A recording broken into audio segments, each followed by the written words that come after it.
Kita lanjutkan kajian kita di malam hari ini, masih dalam kategori prahara akhir zaman, tapi saya merujuk kepada pembahasan jahiliyah modern pada saat ini.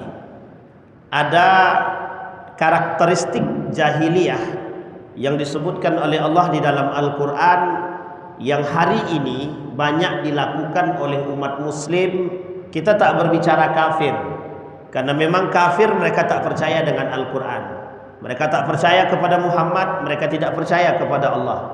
Tapi kita berbicara fokus pada orang-orang muslim yang terjebak dalam hubbud dunia, cinta terhadap dunia. Seorang ulama mengatakan dalam syairnya, lebih tepatnya bukan syair, hadis baginda Nabi yang diriwayatkan oleh Imam At-Tirmizi atau At-Tirmizi itu, kata baginda Nabi Muhammad sallallahu alaihi wasallam, "Lau kanatid dunya ta'dilu 'indallahi junaha aw janaha ba'udatin ma saqa kafiran minha syurbatan ma syurbata ma'in." Artinya, kalaulah seandainya dunia ini seperti sayapnya nyamuk, maka masaka kafiran, orang-orang kafir ini tak akan pernah merasa puas dan kenyang daripada meminum itu tersebut. Jadi ibaratnya, diibaratkan sama baginda Nabi, dunia itu, orang yang suka terhadap dunia itu diibaratkan seperti orang yang sedang memegang, atau diibaratkan seperti air yang sangat sedikit, sehingga orang akan terus meminum. Bahkan di dalam hadis yang lain itu disampaikan, bukan di dalam hadis, di dalam satu pembahasan para ulama, dalam hadis Nabi juga itu dikatakan begini, ya'kul wala yashba, faman akhadha bi ghairi haqqihi fakana ya'kul wala yashba. Jadi ada orang yang mengambil dunia ini dengan cara yang tidak baik, mereka menikmati dunia tidak ada puasnya sama sekali dan tidak ada kenyangnya. Istilahnya ya'kul wala yashba. Nah, di dalam poin ini Bapak Ibu ada istilah di dalam Al-Quran itu, wa qalu nahnu aktsaru amwala wa aulada wa ma nahnu bimu'adzibin. Kata mereka di dalam Al-Quran diibadikan oleh Allah, kami orang Bani Israel ini banyak harta, kaya, banyak anak, banyak pengikut. Maka karena kami banyak harta, kami banyak anak, wa ma kunna mu'azzibin, kami tidak akan diazab oleh Allah Subhanahu wa taala. Karakteristik ini disampaikan oleh seorang ulama dari Saudi Arabia. Kata beliau dalam kitab itu, beliau kata, ada orang yang yastadillu ala butlani syai' bi gharabatihi wa qillati ahlihi fa atahum bididdi dzalika wa awdahahu fi ghairi mawdi'in minal Qur'an wa hadza min akbari qawaidi al-ightirar bil aksar wa yahtajuna bihi ala sihhati syai'. Kata beliau, kata ulama tersebut, orang yang hidup di dunia ini ada karakteristik yang dicontoh dari karakter-karakter orang jahiliyah. Karakternya adalah mengikuti yang banyak, menjadikan banyak itu dalil. Allah pernah sebut di dalam Al-Quran begini, wa in tuti' aktsara man fil ardi yudilluka an sabilillah. Kalau kalian mengikuti mayoritas orang, itu bisa menyesatkan Anda. Wa in tuti' aktsara man fil ardi, jika Anda patuh dan taat kepada manusia yang banyak ini, yudilluka an sabilillah, akan menyesatkanmu dari jalannya Allah. Maksud ayat ini berbicara pada aspek begini, kalau mayoritas itu belum tentu bisa menghalalkan yang haram, belum tentu yang banyak itu benar. Kita ambil contoh. Semua main suap, kira-kira apakah karena semua main suap yang tadinya haram bisa dihalalkan? Tidak bisa. Zina, semua pelaku zina, karena semua pelaku zina, maka apakah mungkin zina itu dihalalkan? Tidak. Maka Bapak Ibu, jangan kita mengikuti tren yang ramai diperbincangkan. Nah, ini bahasa sederhananya. Karena banyak orang melakukan perbuatan tersebut, belum tentu yang dia lakukan itu benar. Ini yang dimaksud. Karena pada saat itu, orang-orang jahiliyah pada masanya, sebelum Islam itu datang, orang-orang Yahudi, Nasrani, kafir Quraisy itu, mereka kaya akan harta. Jadi mereka bisa melakukan apapun karena mereka memiliki harta. Sama istilahnya kata Imam Asy-Syafi'i di dalam satu syairnya itu begini. Idzal ghaniyyu in takallama akhta'a atau in takallama bil khata' qalu asabta fa hadza jalalah. Kata Imam Syafi'i, kelak itu di akhir zaman ada orang kaya dia, hartanya banyak, berbicara tapi salah, menyampaikan sesuatu atau berbuat tapi salah. Karena dia punya banyak duit, apa kata orang-orang di sekitarnya? Kata orang-orang yang di sekitarnya yang pernah merasakan manfaat daripada harta orang kaya tadi, qalu asabta, kamu benar, sekalipun yang dikatakan orang kaya ini salah. Oh, ini saya tidak sedang menyindir siapapun. Salah sekalipun dia, karena dia punya banyak harta, bisa dibenarkan. Tapi lihat kalimat selanjutnya kata Imam Asy-Syafi'i. Wa idzal faqir in takallama asaba. Tapi kalau orang yang fakir, mereka berkata benar, qalu akhta'ta, mereka mengatakan engkau salah, wa hadza dhalalah, engkau menyesatkan. Sekalipun dia orang fakir, berkata jujur, berkata benar, di mata orang-orang itu tetap salah. Sekarang saya tanya, kejadian nggak sekarang begitu?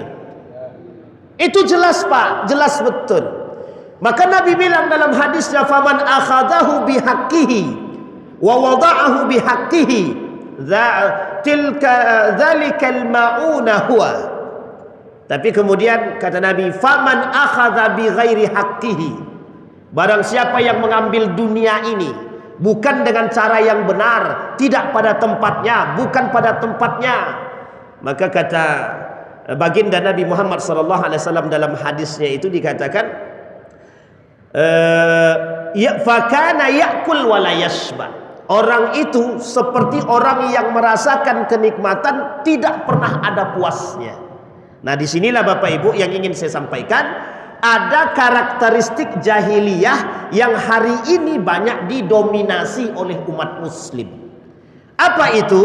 Merasa mampu karena dia memiliki harta, merasa berkuasa karena punya harta, merasa mampu melakukan apapun yang mereka inginkan karena mereka memiliki harta. Dan parahnya lagi, annahum yahsabuna ala syai' au sihhati syai', mereka mengira yang mereka buat ini benar, tapi sesungguhnya yang mereka buat adalah salah. Pada saat itu orang kafir Quraisy begitu semua. Makanya orang kafir Quraisy ini Pak tidak terima dengan datangnya Islam. Islam datang, tidak ada perbedaan fakir, orang miskin, tidak ada. Orang kaya, orang miskin tidak ada beda. Di hadapan Allah semua sama. Orang Quraisy tak mau, orang kafir tidak mau. Kata orang kafir, kalau begitu apa gunanya kami punya tahta? Apa gunanya kami punya kekuasaan? Apa gunanya kami punya harta? Tidak bisa. Yang kedua, tidak ada perbudakan. Ketika tidak ada perbudakan, mereka tidak terima. Kami kan punya duit, kami bisa beli manusia, kami bisa beli manusia. Jadi mereka bisa berbuat apapun terhadap budak yang mereka inginkan. Justru ini Islam datang, dihapus. Yang ketiga, apa kata orang Quraisy itu?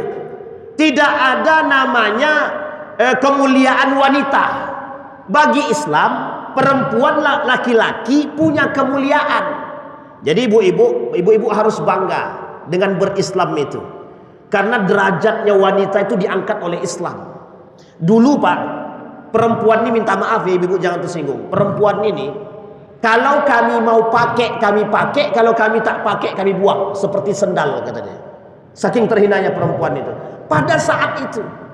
Jadi kalau kami punya duit, perempuan manapun harus tunduk sama kami. Karena kami pemegang kekuasaan. Jahiliyah pada masanya. Makanya sebenarnya Bapak Ibu, kalau kita melihat skema dunia hari ini, terkhusus di Indonesia ini, seperti yang disampaikan oleh Nabi, hampir terjadi. Mungkin sebagian tempat sudah terjadi. Kemuliaan itu tidak lagi terletak pada iman, tapi terletak pada harta dan kekayaan. Nah, apa kata Syekh Muhsin Al-Badar tadi, orang Saudi tadi, ulama Saudi tadi? Mereka berdalil dengan kekayaan mereka, dengan yang mereka miliki. Sehingga apa yang mereka dalilkan itu, apa yang mereka fatwakan melalui harta mereka benar semua. Kita ambil contoh. Maksudnya bagaimana? Hukum itu bisa mereka beli. Yang tadinya hukum itu berat kepada mereka karena mereka yang salah, karena mereka mampu beli, sehingga fatwa hukum yang tadi kena kepada mereka tidak jadi. Bisa dipahami ya? Bahasa kasarnya begini, harusnya mereka dipenjara, tapi karena mereka bisa beli, mereka nggak jadi dipenjara. Nah, itulah bahasanya. Karena mereka merasa punya duit. Nah, ini karakteristik jahiliyah pada saat itu. Makanya mereka dengan duit itu mereka berkuasa. Nggak mau mereka. Dulu kami duduk di singgasana, ada budak yang mengangkat. Sekarang mau tidak mau kami sama dengan semua manusia. Jadi gengsi tinggi tadi Pak, nggak bisa, dia tak terima. Makanya dia tak mau seperti itu. Makanya itulah alasannya mereka menolak Islam. Nah kemudian kata mereka, orang yang tidak punya, mohon maaf, orang yang tidak punya jamaah, tidak punya pengikut, itu orang-orang seperti itu ya rendah. Mereka tidak punya kekuatan. Kita ambil contoh. Ketika Abu Jahal mengejek Al-Quran, apa kata baginda Nabi? Nanti di neraka itu ada 17 malaikat penjaga neraka Sakor. Dijawab sama Abu Jahal, kalau cuma 17, aku gajak ngopi dia nanti. Itu bahasa sederhana kita. Itu kurang ajar itu apa Abu Jahal. Mereka saking sombongnya dengan harta dan jamaah yang dia miliki, sehingga kekuasaan dia itu seolah-olah bisa melawan malaikat. Dijawabnya begitu Pak. 17 penjaga neraka Sakar. Malaikat penjaga neraka Sakar itu ada 17. Kata Allah dalam Al-Quran, dalam suratnya itu Al-Mudaththir. Dijawab sama Abu Jahal, kalau cuma 17 aku ajak ngopi aja dia, kata dia gitu. Bayangkan ketika dia mengejek Al-Quran. Allah itu maha kuasa bagi kita. Kata Allah dalam Al-Quran, ada namanya Syajaratuz Zakum, makanan penghuni neraka. Jadi pohon zakum ini makanan bagi para penghuni neraka. Apa dijawab sama orang kafir Quraisy itu? Ah, nanti kalau begitu kami kasih madu sama keju, enak itu katanya. Coba Pak, itu saking merasa berkuasanya, saking merasa memiliki segalanya, Al-Quran pun mereka permainkan. Tapi ketika itu mereka kafir. Mereka tidak masuk Islam. Jadi mereka tidak masuk Islam, tidak percaya kepada Islam, itu masih ada korelasinya. Ini pelakunya Muslim. Kami kaya, kami beli hukum. Kami berkuasa, kami tutupi kasus kami. Kan banyak nih kasus yang tidak terbuka karena mereka punya kekuasaan, karena mereka punya duit. Itu masalah itu. Tapi yang tak punya duit, yang tak punya kekuasaan, agak susah dikit mempertahankan kasus. Ada seorang ibu-ibu, ketika kasus dia diangkat, kalau tidak salah ketika itu tentang kasus tanah. Mungkin lawannya agak berat sedikit. Karena lawannya agak berat, akhirnya tanah itu diuji BPN, masuk pengadilan, menang ibu yang punya tanah ini. Cuma karena ibu yang punya tanah ini menang, tanah itu sudah dibangun sekolah, sampai hari ini tidak disegel sama pemerintah. Kan kacau tuh Pak. Padahal sudah keluar itu surat pengadilan bahwa dia menang atas tanah itu. Cuma karena tak punya kekuatan duit dan tidak punya kekuatan kekuasaan, susah bagi dia Pak. Sampai hari ini tak selesai. Uniknya sekolah yang dibangun sekolah apa? Sekolah Islam di atas tanah ilegal. Bayangkan, membangun sekolah Islam di atas tanah ilegal. Justru yang nuntut masuk penjara 3 bulan. Yang nuntut masuk penjara 3 bulan. Ini kasus Pak. Ini banyak kita temukan. Jadi kita ini tidak berbicara dalam konteks cuman angan-angan, bukan Pak. Karakter jahiliyah itu jelas. Nah, jahiliyah memegang karakter itu. Kata dia, yang kuasa dia buat seperti hukum rimba, yang kuatlah yang berkuasa. Nah, sekarang ini begitu modelnya. Dunia ini mau dibuat seperti itu, yang berkuasa itu yang kuat, yang lemah ya sudah terinjak, tertindas. Allah kata dalam Al-Quran, karena mereka merasa punya banyak harta, mereka merasa apa yang mereka lakukan itu benar. Dan kalau kami sudah benar, kata orang Yahudi Bani Israel, wa ma kunna mu'adzibin, kami tidak akan diazab oleh Allah di hari kiamat. Jadi seperti dia nantang Allah, kalau mau mengazab kami suap lo dengan duit. Begitulah bahasa tantangannya. Tapi apakah Allah bisa disuap begitu saja? Tidak bisa. Kita lihat Pak akhir permainan mereka. Jelas akhir permainannya Allah tidak akan memberikan ampunan kepada mereka. Azab tetap jatuh kepada mereka. Di dalam pernyataan yang lain, di dalam hadis baginda Nabi Muhammad sallallahu alaihi wasallam, wa qad jaa fi hadis Ibnu Abbas radhiyallahu anhuma anna Nabi sallallahu alaihi wasallam qala uridat alayya al-umam fara'aitu an-nabi sallallahu alaihi wasallam wa ma'ahu ruhayt wan nabi ma'ahu ar-rajul war-rajulan wan nabiyyu laysa ma'ahu ahad faqillatul adad 'inda al-anbiya wa qillatul ittiba' wa kasratu adadihim hum ja'alu dzalika dalilan ala sihhati ma hum alaihi. Apa kata mereka? Ketika para musuh Nabi merasa menang dengan banyaknya jumlah mereka, mereka tidak khawatir Pak, tidak gentar sama sekali. Bahkan datang 2 orang pemuda bersama Nabi, dan Nabi tidak bersama siapapun. Mereka mengatakan, kalau 2 orang melawan 1 dalam adu argumen, mesti yang menang adalah 2, bukan yang 1. Sekalipun yang 1 itu betul. Loh, kalau kita lihat sekarang sama Pak, sama. Itu Nabi yang bilang dalam hadisnya. Kalau kita lihat sekarang begitu Pak. Bahkan sekarang ini bukan 2, 1 aja salah bisa menang. Coba bayangkan, 1 aja salah bisa menang. Padahal lawannya 10 benar. 10 ini benar, 1 ini salah. Bisa 10 ini kalah dengan 1. Coba bayangkan, lebih parah mana? Sekarang atau dulu? Lebih parah dahulu Pak. Lebih parah sekarang. 1 bisa melawan 10. Dulu 2 adatnya banyak, bisa mengalahkan 1 orang menurut dia. Padahal Allah katakan di dalam Al-Quran, kam min fi'atin qalilatin ghalabat fi'atan katsirah bi'idznillah. Jumlah yang kecil bisa mengalahkan yang besar. Tapi dengan beraninya mereka bilang, 2 orang melawan 1, jumlah kami lebih banyak dan mereka sedikit bisa kami kalahkan. Tapi Allah kuasa, yang sedikit bisa mengalahkan yang banyak. Sekarang kebalikan, 10 yang benar, 1 yang salah yang benar, yang menang di antara yang 10. Kok bisa begitu logikanya? Itulah dicerna masing-masing lah kalau begitu Pak. Itu logika. Kenapa kok bisa begitu? Apa yang menyebabkan? Karena yang berbicara adalah zahratud dunya, barakatul ardi. Apa itu zahratud dunya? Bunga dunia. Semua yang berbicara adalah materi. Jadi kalau materi berbicara bisa semua? Bisa. Itu kita alami Pak. Mungkin belum sampai pada kita. Mudah-mudahan tak sampai kepada kita Pak. Biar kita tidak habis tenaga untuk melawan mereka. Cukup kita mengadu kepada Allah. Nanti kapan pembalasannya? Di hari pembalasan. Kita menuntut di hadapan Allah mereka-mereka itu yang melakukan penipuan, yang melakukan kerusakan demi kerusakan, kita bersaksi di hadapan Allah. Itu yang harus kita lakukan. Pak, Ibu, pernah kami nantang orang. Kalau Anda tetap kokoh dengan kesalahan Anda, silahkan. Nanti di hari kiamat saya akan bersaksi di hadapan Allah. Apa jawaban dia? Tinggal tobat aja selesai kalaupun salah, kata dia. Coba bayangkan, tidak takut dia dengan ancaman Allah itu, tidak takut. Sama Pak, orang Yahudi itu tidak takut dengan ancaman Allah. Tapi masih mending orang Bani Israel pada masa itu.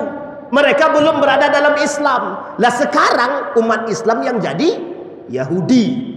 Mereka lebih berani mengatakan demikian itu. Baik, sampai Nabi berani katakan dalam hadisnya, kata Nabi dalam hadisnya, wa hadzal amru jahiliyatun wa la yazalu tujadu kama akhbarana Nabi sallallahu alaihi wasallam la tattabi'anna sanana man kana qablakum. Sungguh kata Nabi, kelak umat muslim itu betul-betul akan menyerupai, mengikuti perbuatan kaum-kaum kafir Quraisy, jahiliyah, orang Yahudi dan Nasrani. Pada aspek apa? Pada aspek dunia. Baik, kemudian mereka mengatakan yahtajuna bihi ala sihhati syai'. Mereka berhujah, beralasan yang salah mereka buat itu tetap benar, kata dia. Mereka keras Pak mengatakan hal tersebut. Kenapa? Karena jumlah mereka banyak. Kalau jumlah banyak belum tentu benar. Kita ambil contoh. Seperti kasusnya Abah Aus, nanti dipotong aja lah, pandai-pandai abang yang potong kan. Itu karena banyak pengikutnya, salah kali pun kata pengikutnya tetap benar. Jadi kalau kita berhadapan dengan mereka, karena pengikut mereka banyak, mereka tinggal katakan yang salah itu kita. Jadi Bapak Ibu, saya pernah bahas ini beberapa waktu yang lalu di salah satu TikTok kami. Kebetulan ada videonya di TikTok itu. Wah, itu justru diserang balik. Itu Ustadz belum tahu siapa mereka, gitu. Kalau Ustadz tahu bersama mereka, Ustadz tidak akan menyalahkan mereka. Nah, kok bisa begitu? Coba bayangkan. Lah ini poin pentingnya Pak. Artinya kebenaran menurut mereka itu adalah jumlah yang banyak. Jadi jumlah yang banyak itu bisa membenarkan. Bapak Ibu sekalian yang berbahagia, bisa jadi yang banyak itu benar, tapi sangat mungkin sekali yang banyak itu salah. Tapi di akhir zaman kata Nabi, justru yang banyak itu belum tentu benar. Kenapa? Karena kebenaran itu kata Nabi di akhir zaman justru berada di tangan orang-orang yang sedikit. Terus bagaimana Ustaz? Sekarang ini yang benar yang mana, yang salah yang mana? Kalau kita merujuk kepada pemahaman akidah, kalau Bapak sudah menganggap rukun Islam dan rukun iman itu sudah Bapak pegang dan jalankan, itu sudah masuk dalam kategori ahlus sunnah wal jamaah. Jadi tidak usah diperdebatkan itu. Yang penting rukun imannya jelas, rukun Islamnya jelas. Kecuali Bapak Ibu ikut Syiah, ada imam 12, ada tambahan hayya wa ashhadu anna aliyya wajhahu karramallahu wajhahu. Dari dalam azan itu ada pujian, azan Syiah ada pujian terhadap Ali bin Abi Thalib. Jadi dalam azannya orang Syiah itu ada 3 syahadatnya. Asyhadu an la ilaha illallah 1, asyhadu anna Muhammadar Rasulullah 2, yang ketiga asyhadu anna aliyya karramallahu asyhadu anna aliyya waliyullah. Coba bayangkan 3. Kalau begini sesat Pak, sesat. Kalau ada yang lebih maksum dari Nabi berarti sesat. Maka kalau tidak menyesatkan, mohon maaf, kita tidak menyesatkan orang, tidak mengkafirkan orang, tidak membid'ahkan orang, tidak merusak orang. Misal, kita tidak membunuh manusia, rukun Islamnya 5, rukun Islamnya 5, rukun imannya 6, kita jalankan semua, ahlus sunnah wal jamaah. Bisa dipahami Bapak Ibu ya? Kecuali rukun Islam Bapak Ibu 10, ada tambahannya. Itu pandai-pandailah. Itu jelas sesatnya Pak. Kecuali sholat Bapak Ibu sholat, sallu kama ra'aitumuni usolli, kata Nabi. Allahu Akbar, ada dalilnya. Allahu Akbar, ada dalilnya. Allahu Akbar, ada dalilnya. Allahu Akbar, enggak ada dalilnya, sesat. Saya berani katakan itu sesat. Tapi Ustaz, tangan dia sakit, enggak bisa begini Ustaz, bisanya cuma begini. Itu pengecualian berarti. Pengecualian. Bisa dipahami Bapak Ibu. Kalau yang keluar dari aturan yang jelas, boleh kita sesatkan, boleh. Contoh, mereka bilang kalau tidak pakai peci hitam ini sholatnya tidak sah. Itu berarti sesat. Sejak kapan pula peci hitam ini menjadi syarat sahnya sholat? peci hitam. Kalau yang satu lagi merah putih. Bayangkan, sesat Pak, itu jelas sesatnya. Nah itu lain tuh, kalau itu merahnya aja itu, kurang putihnya sedikit. Baik, nah apa kata mereka? Dirujuk kepada Imam Syekh Musin tadi. Al-an, sekarang mereka orang-orang jahiliyah itu yastadillu, berdalil dengan banyaknya orang, berdalil dengan banyaknya suara, berdalil dengan banyaknya harta. Apa yang mereka buat isbatu ala sihatihi, mereka merasa benar dengan semua yang mereka buat karena mereka punya suara, karena mereka punya harta, karena mereka punya kelompok. Jadi Bapak Ibu, tidak bisa. Kata Nabi, justru Nabi bilang begini, kalau ada kelompok yang sangat fanatik terhadap kelompok tersebut, bisa dipastikan itu penyebab daripada pendangkalan akidah gitu. Jadi fanatisme berlebihan tidak baik Pak. Asabiyah berlebihan itu tidak baik, fanatisme. Masuk dalam kategori at-taqlidul a'ma. Taqlidul a'ma itu begini, mengikuti taklid buta. Contoh, kata gurunya, kau makan pohon durian itu, kau masuk ke dalam surga katanya. Karena kita yakin guru kita ini, itu jelas bertentangan Pak, jelas bertentangan. Orang tidak sholat tapi makan durian masuk surga, itu curiga kita itu. Itu jelas secara nalar, itu jelas gitu. Tapi kalau ada kejelasan hadisnya, hadisnya jelas, tapi justru kita mengingkarinya, itu parah lagi. Contoh, ada seorang wanita namanya potong ya, Kumaila, mengaku hafal Quran. Apa kata dia? Nanti kan ada orang-orang yang punya anak hafal Quran, nanti dia dalam hadis itu akan memakaikan mahkota di kepala bapaknya, di kepala orang tuanya. Itu hadisnya ada hadisnya. Kata beliau, kata yang mengkritik ini, itu ghairu mutawatir, hadisnya nggak benar, itu mesti dhaif, itu mesti lemah ataupun palsu kata dia. Dia mengingkari hadis yang, mohon maaf, hadis itu dinukil, bahkan dinukil oleh Imam Nawawi. Artinya dia lebih parah daripada orang Yahudi, dia lebih parah daripada jahiliyah, mengingkari sunnah baginda Nabi Muhammad SAW. Itu dari sisi muslimnya. Nah kalau yang begini justru bertolak belakang. Kalau yang tadi tidak ada dalil dan dasarnya Pak, maka ini masalah. Misal, kalau tidak sholat di atas karpet, maka sholatnya tidak sah. Ini Bapak Ibu jangan salah, jangan salah. Ini ada pembahasannya. Saya tanya Bapak Ibu, ini ada pembahasannya? Ada pembahasannya. Dalam hadis Nabi itu ada. Bolehkah kita sholat di atas karpet seperti ini? Itu ada dalilnya, ada hadisnya, ada pembahasannya. Ikhtilaf para ulama. Bahkan ulama mengatakan sebaiknya sholat nggak usah pakai karpet. Itu pembahasannya. Tapi karena ada pembahasan yang lain, ulama yang lain membolehkan, maka diambillah yang membolehkan. Makanya semua pakai karpet. Sajadah. Pertanyaannya, apakah sama antara karpet dengan sajadah? Itu saja dibahas. Kalau persoalan ini tidak persoalkan Pak, karena ini ikhtilaf. Kalau yang tidak ada jangan diada-adakan. Contoh yang tidak ada tadi diada-adakan. Salat zuhur 4 rakaat ditambah jadi 5 rakaat. Itu jelas kesesatannya. Nah tidak bisa yastadilluna bi aksar, sekalipun mereka banyak, mereka berdalil, tetap kata Nabi tidak bisa dibenarkan. Maka Bapak Ibu, hari ini orang-orang hari ini tuh berharap satu sekarang nih Pak. Orang-orang sekarang ini berharap tren-tren yang haram ini bisa dihalalkan. Jadi bagaimana caranya? Karena yang melakukan banyak itu bisa membenarkan yang salah. Kita ambil contoh. Dulu ada seorang ustadz ikut investasi bodong. Kita bilang, jangan ikut bapak-bapak, ibu-ibu, itu investasinya bodong. Nanti bapak ibu tertipu. Dijawab sama pengikutnya itu, ustadz aja ikut, kata dia. Paham maksud saya Bapak Ibu? Ustadz aja Jadi karena banyak yang ngikut, sudah ada yang dapat keuntungan dari investasi tadi, mereka percaya. 1 tahun kemudian bangkrut semua. Yang rumah sudah digadai, sawit sudah digadai, akhirnya apa yang terjadi? Nyicil bulanan sisanya.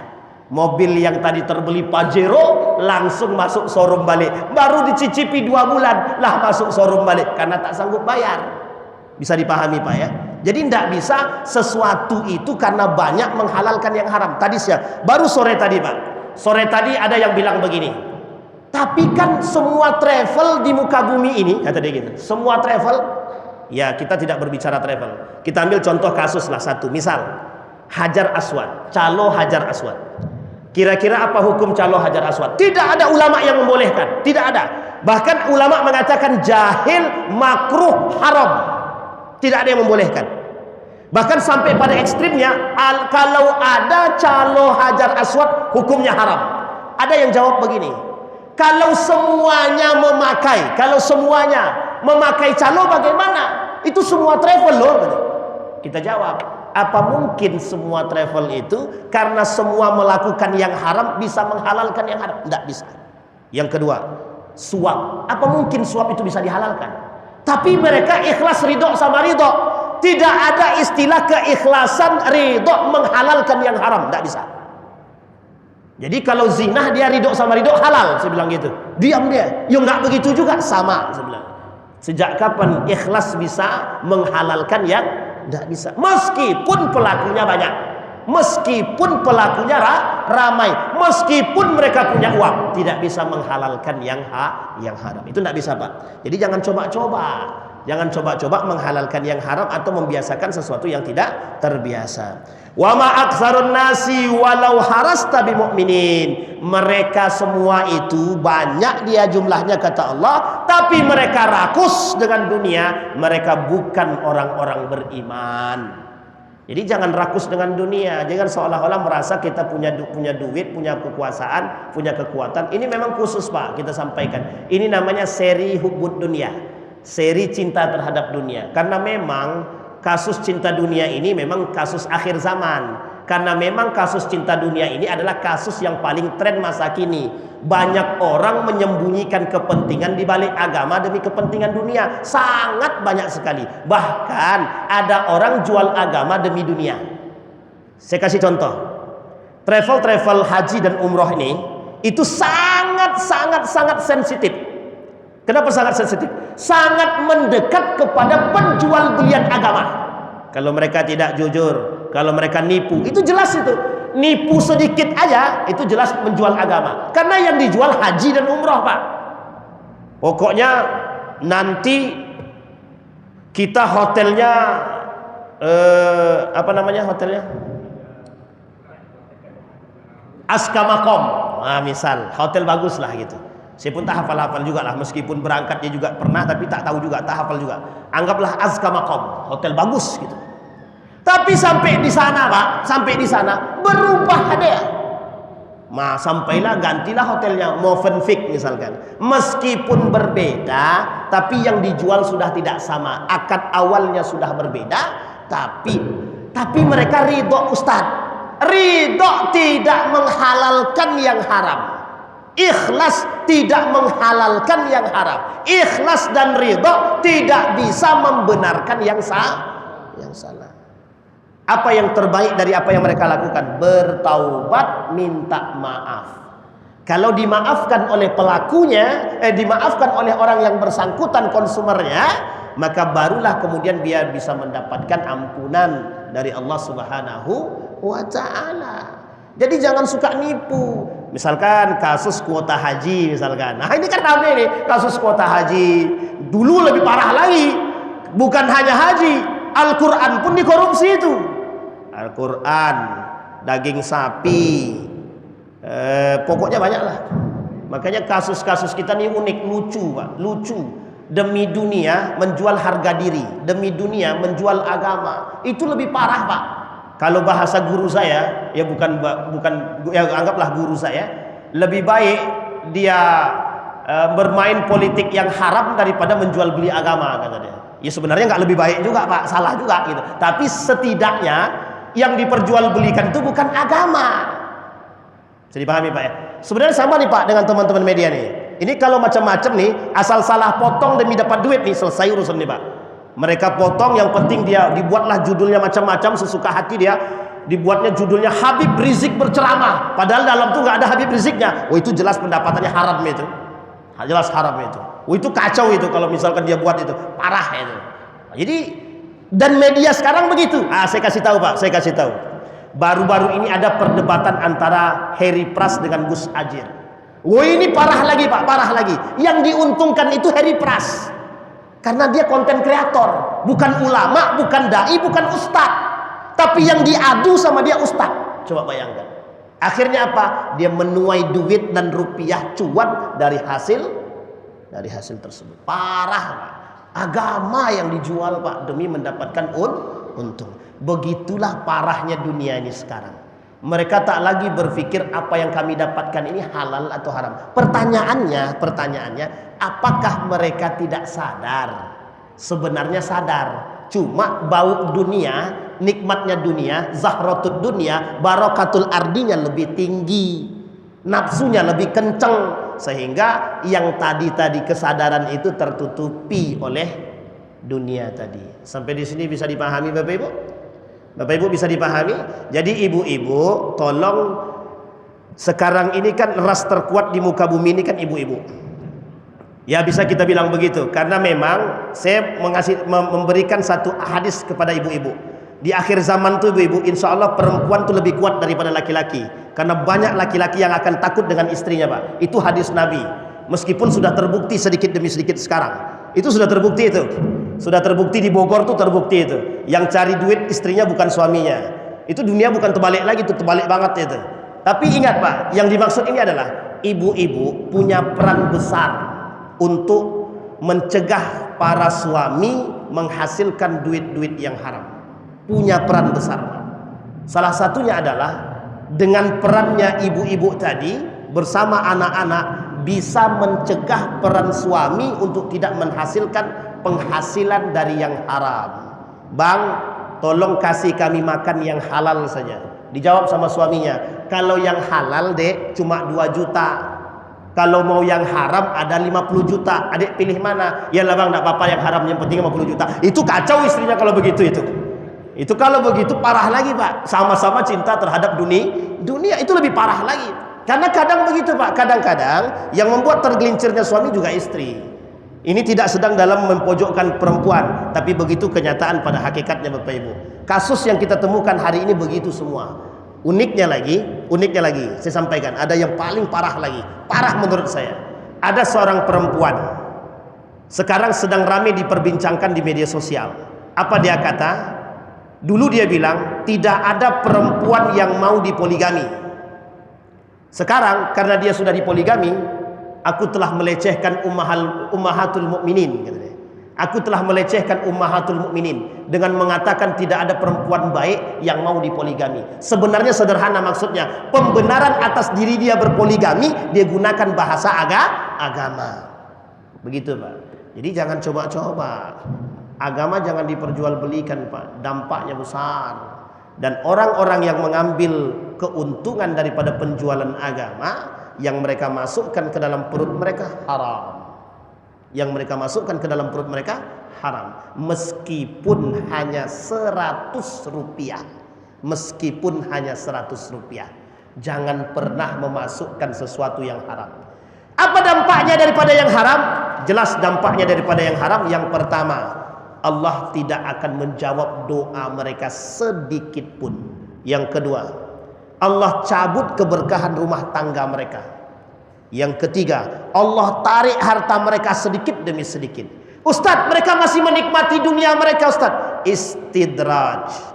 Istidraj. Menghancurkannya pelan-pelan. Jangan sekalian. Kalau sekaligus sakitnya sebentar. Tapi kalau pelan-pelan, diambil satu-satu, diambil anaknya, diambil mobilnya, diambil rumahnya, sakitnya terus-menerus. Sakitnya terus-menerus. Barulah tinggal diri dia sendiri atau berada pada titik yang sangat rendah sekali. Barulah kemudian dia merasa betapa sakitnya dari hasil memakan yang haram. Bapak Ibu sekalian yang berbahagia, maka apa sikap kita sebagai orang yang beriman? Satu, jangan tertipu dengan jumlah yang besar. Untuk menentukan benar salah kita butuh kuncinya. Kuncinya adalah ilmu. Belajarlah.